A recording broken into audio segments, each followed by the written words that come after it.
Buenas noches, profesor. Mi nombre es Alicia Miranda Quintero, de la licenciatura de Pedagogía.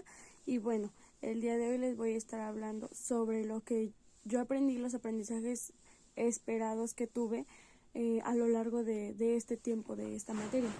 Bueno, pues primero que nada fue la Agenda Política Educativa Nacional e Internacional. ¿Qué quiere decir con esto? Que existían condiciones objetivas en relación a lo conjunto de dinámicas de relaciones subjetivas, lo material, lo estructural y lo relacional. Bueno, pues estas precisaban para ser incorporadas en todo el análisis de las políticas. Pues para poder comprender la política en acción en el nivel institucional, generaban todo lo relacional. Y esto era tener que integrarse. Finalmente no terminaban en abordar un sentido e importancia en la educación, sino que nuestras premisas consistían en considerar siempre la política educativa. ¿Qué es esta política educativa? Pues es un campo teórico que se define pues a partir de una perspectiva y de un posicionamiento epistemológico de quien lo interprete o de quien lo caracterice. Y por otro lado, pues que esta definición tiene que ver con un determinado posicionamiento epistemológico y responde ahora sí que a una época, ¿no?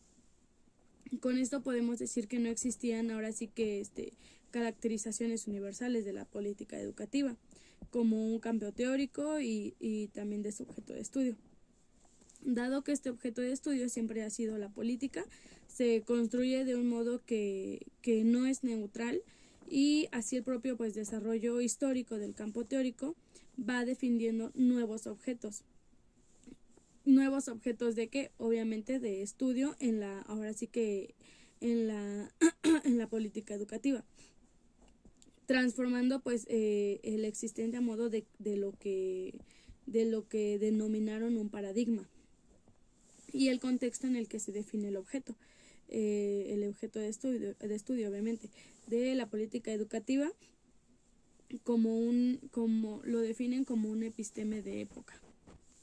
Bueno, ahora, ¿cómo definimos la política educativa? Bueno, en singular se define como campo teórico y las políticas educativas en forma plural van a ser la realidad sociopolítica. O sea, las políticas educativas son el objeto de estudio de la política educativa. Y no debemos confundir los procesos políticos y sociales con las herramientas para pensarlos. Entonces, a lo que yo entendí también fue que Burch en 2009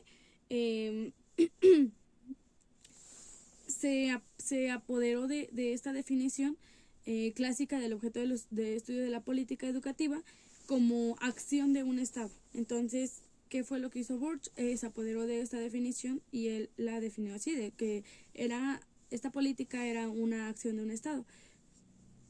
Y explicaba que cada vez se hacía más difícil sostener el modelo tradicional del objeto de estudio de obviamente la política educativa, dado que pues el campo estaba cada vez más congestionado, había nuevas relaciones y nuevas formas de relación.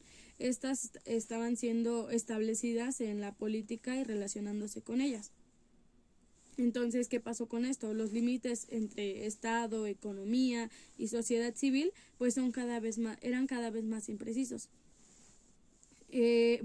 También entendí que el campo teórico de la política educativa estudiaba las políticas educativas que poseen existencia por lo político y el eje de lo político que eran las tomas de decisiones. Y se puede organizar en estudios sobre políticas docentes, políticas de funcionamiento educativo, políticas de desarrollo curricular, políticas de una reforma educativa, políticas del gobierno, obviamente del sistema educativo, estudios de también micropolítica educativa, tanto etnográfica obviamente, y la política y legislación del sistema educativo. Entonces, perdón. Esto era pensado, las políticas educativas, como todo un movimiento horizontal, porque en continuo obviamente de la toma de decisiones, que obviamente se van transformando a cada paso, de una forma progresiva, desde las autoridades de un gobierno estatal hasta un maestro, donde la toma de decisiones despliega transformaciones y más transformaciones en el desarrollo desordenado de la acción política del país. Bueno, esta política pública pues es originada de una idea, y de esta surge un principio, de una presuposición o de una voluntad.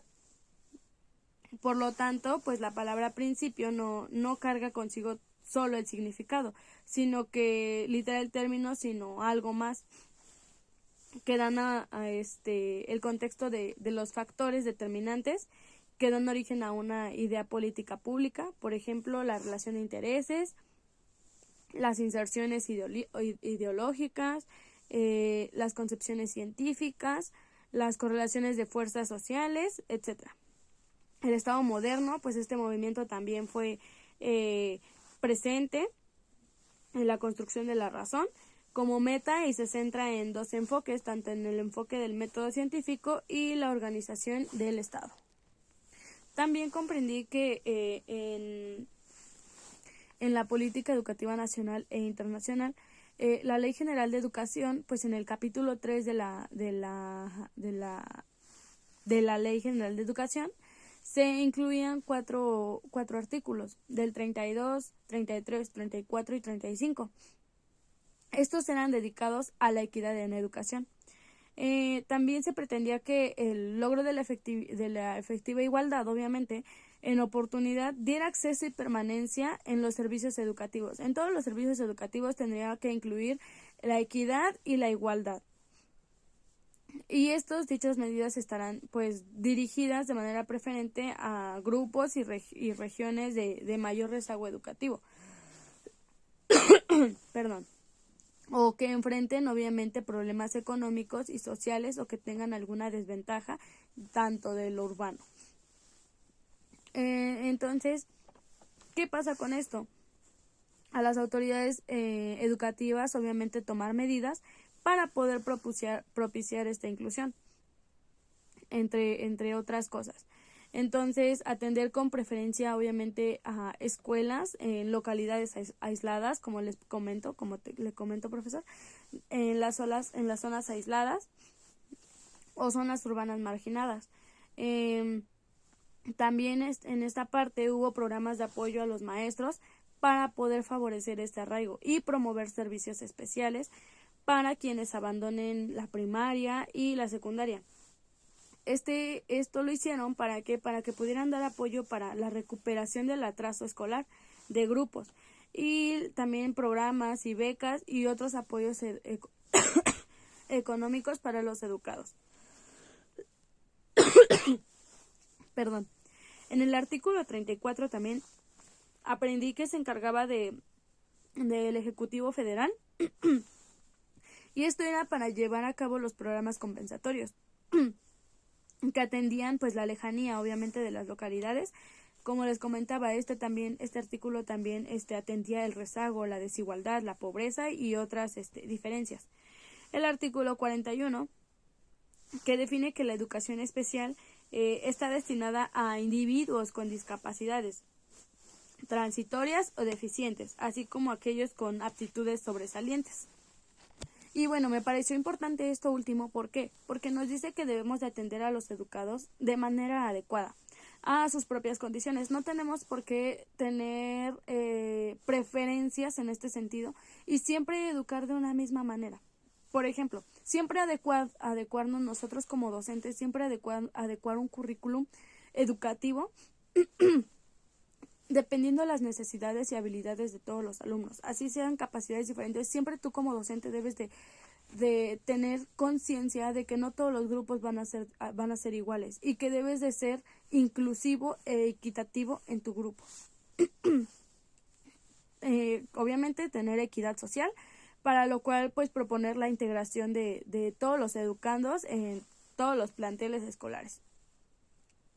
¿Esto por qué? Porque la ley obviamente hace hincapié en la necesidad de educación también para los adultos, en particular para aquellas personas que también son analfabetas, también adecuarnos a su tipo de necesidades y habilidades que también los adultos necesitan. Y también para personas que obviamente no han concluido, pues sí, la educación básica, etcétera. También, obviamente, nosotros como docentes debemos de tener la obligación de una capacitación para poder así trabajar con ello. Y así también como reconocimiento, obviamente, de conocimientos y competencias para la vía escolarizada.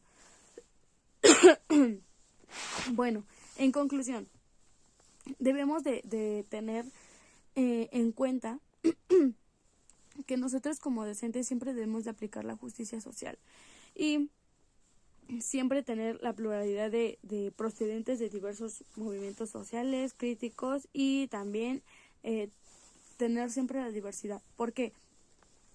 Porque nosotros como docentes debemos de ser, como lo dije al principio, debemos de ser siempre inclusivos y no dejar de lado obviamente el poder incluir a nuestros alumnos dependiendo todas las necesidades especiales que ellos tengan. Entonces, ¿qué pasa con esta educación inclusiva? Pues se sugiere reconocer la condición coextensiva del campo político y también del campo educativo. Este interés por construir ahora sí que la justicia a través de la educación, pues nos insta a develar qué tipo de prácticas de inclusión y exclusión hemos validado, obviamente, aceptando y sancionando también en omisión a una estructura de conocimiento clara y oportuna en turnos objeto de conocimientos. Sin duda, pues las nociones de diferencias, alteridad en potencialidad, pues también nos afectan, ¿no? También tener en cuenta el reconocimiento, la redistribución, la multiplicidad, lo común y lo heterogéneo. Tener la conciencia discursiva de la justicia social y por ende la justicia educativa. En la educación, pues la inclusión es posible observar reglas institucionales y formalmente neutras que obviamente tributan en este sentido pues obviamente con los intereses de culturas dominantes en diversas operaciones, perpetuando así también desventajas de diversos grupos concebidos y de diferencias. Algunos también efectos contraproducentes de las políticas de afirmación positiva, convertidas en prácticas de inclusión ficticias también. Existe ese tipo de inclusión ficticia y la proliferación silenciosa. Opresión sobre tareas, conduciendo a un proceso obviamente absolutista y de inclusividad y no reconocimiento de la diferencia. Entonces, pues sí, este espacio escolar pues es bivalente porque se construyen condiciones de justicia social y confluyen tanto en tensiones políticas como económicas y también culturales.